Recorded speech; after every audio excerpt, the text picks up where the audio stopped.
actual footage of the XRP community when we pumped to all-time highs. What the fuck is going on here? Very funny stuff. But we had a couple big announcements in regards to Ripple and XRP today. First, let's just dive right into it, guys. We're not going to waste any time. We're pleased to announce that Ripple has been named a platinum winner in Best Cross-Border Payments Platform by Juniper Research's Future Digital Awards for FinTech and Payments in 2024. And you can see the announcement here. And if we come over to their website, right, we look at their award winners down here. Best Cross-Border Payments Platform. Winner, Ripple. Of course. As expected. Nothing crazy there, right? Mason Verse is commenting on it. Ripple has been named a winner for Best Cross-Border Payments Platform. Yep. More W's. They just keep rolling in for Ripple, for XRP, and people will continue to ignore it and continue to sleep on it until it becomes undeniable. Price, right, still sitting around our 50-cent mark as a stable coin, as we always do. I pulled a little fractal, right, from this last bottom we formed over here, and we're following it kind of closely. It would say, we start to move up out of here soon, probably. Maybe that happens. Maybe it doesn't. Bitcoin's kind of just been chilling. Had a little move up, pulled back.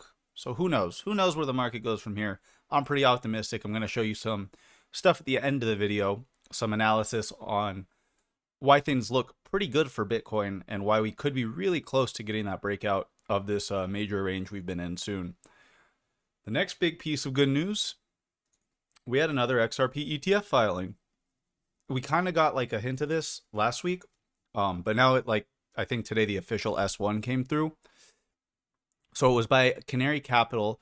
Canary is a new crypto investment firm launched by Valkyrie Funds. Founder Steve McClurg.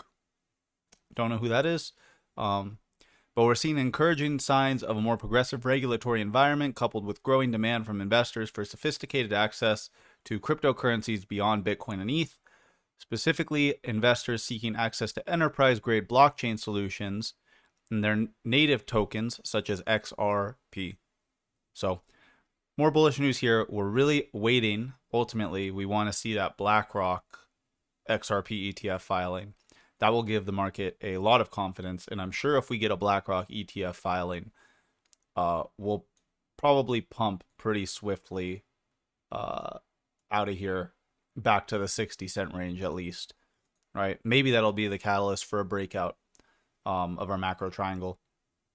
And we had a couple comments here on this announcement. Credible Crypto, a second XRP ETF is coming. Bill Morgan, a second application for an XRP ETF filed on October 8th after the SEC appealed. So, the SEC appeal doesn't seem to mean that much. I didn't get any of the tweets for it, but we actually had other news. The SEC sent a Wells notice to Crypto.com, and in return, Crypto.com is suing the SEC. So, more conflicts with the SEC going on. They've just lost all respect as an agency. They mean absolutely nothing. And that's why I think this appeal means absolutely nothing. It'll probably go away a lot faster than most people think. More news. We had here from Watcher Guru, just in, Robinhood's chief legal officer, Dan Gallagher, is favored to replace Gary Gensler as SEC chair if Trump is elected president. So this is pretty bullish because Robinhood recently acquired Bitstamp. Bitstamp, we know, has ties to Ripple and in turn XRP. So Dan Gallagher being appointed SEC chair would be very, very, very pro-crypto. And Chad Steingraber says LFG, elections 2024. So we'll see if that plays out. Would be very bullish, it seems. Next up, we have here from Smoke, commenting on a Ripple document, right, where they say if the price of XRP were to appreciate significantly to the point where sending transactions becomes a non-negligible cost for normal users. So if the price were really, really high for XRP, and then the fee, which I think is a very small amount, it's like 0.1 or 0.01 XRP or even less than that. If that became too large of an amount, then there's a mechanism in place to lower or raise transaction fees by a supermajority vote of the server operators. So Ripple is prepared for the significant price rise in XRP by implementing a mechanism like this. And this is what David is referring to, because we had, so he's commenting on this tweet from David Schwartz. Let's just go through some of this Twitter thread. Somebody commented, only XRP can be used to pay transaction fees on the XRPL. Everyone who transacts must have XRP to pay those fees. XRP is the only asset that every account can hold and that has no counterparty or jurisdiction and cannot be frozen or clawed back. XRP has structural advantages on the XRPL due to features like auto bridging.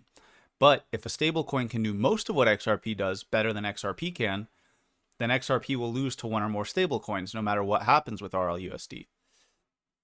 And then somebody asked, would you consider an increase in fees? And he says, it's not up to me, it's a consensus decision, but I have personally never felt that we should use fees to try and increase XRP's scarcity. In my opinion, the ledger belongs to and should serve those who use it, not those who hold XRP for passive gains. But smart contracts may result in transaction fees going up anyways. So very interesting, right? And ultimately the crypto philosopher says, Ripple telling you the price is going to boom, basically. If you miss this, you're going to cry forever. So yeah, those were some interesting tweets from David, right? Again, as we always say, time will tell. We'll see where it goes. But a lot of things, you know, connect the dots. Connect the dots with all the information that we see. That's all I'm going to say. And then we had some more speculation here from Digital Asset Investor commenting on Common Sense Crypto. He's saying this is Ripple's true intention. Now make the connections to Robinhood and Bitstamp, and you'll see this is coming together perfectly. If you want a 4 to 5 digit XRP, this is the path we're on. So someone here said, think of cross-border payments as a nice testing ground to prepare Ripple for the use case they've been focused on since the very beginning. The true intention of Ripple is to handle 100% of the transactions that will take place in the derivatives market, which is worth quadrillions of dollars. So why do they not make this public knowledge? For multiple reasons. The most important one being that they're not ready. They're missing a piece to the puzzle, and that piece is called Codius. So some people were doing deep dives into this, but more speculation, more interesting stuff to watch out for. And then here we had a couple of Bitcoin charts, right? Bitcoin is still following the same playbook as last year. Month of chop coming to an end in October. Low for the month would be in, and the real fun is about to start. So I think that's where we're at too. I think we're getting very, very close to just seeing this thing get like a massive candle out of here. And that could happen any day.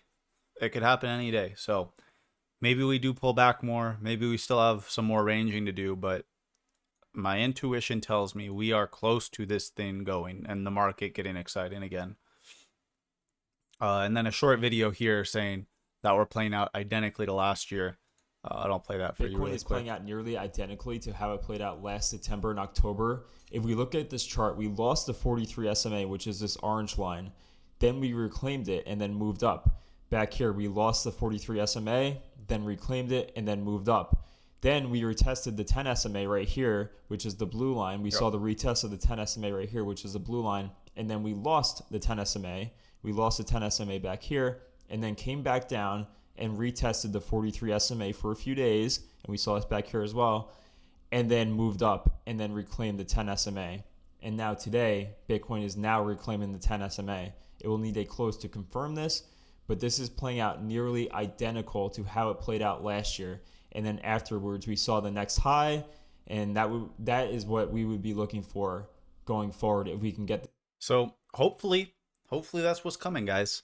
I hope you enjoyed the market update today. If you did, let me know your thoughts in the comments. Leave a like on the video, subscribe to the channel, and I'll catch you in the next one. Peace.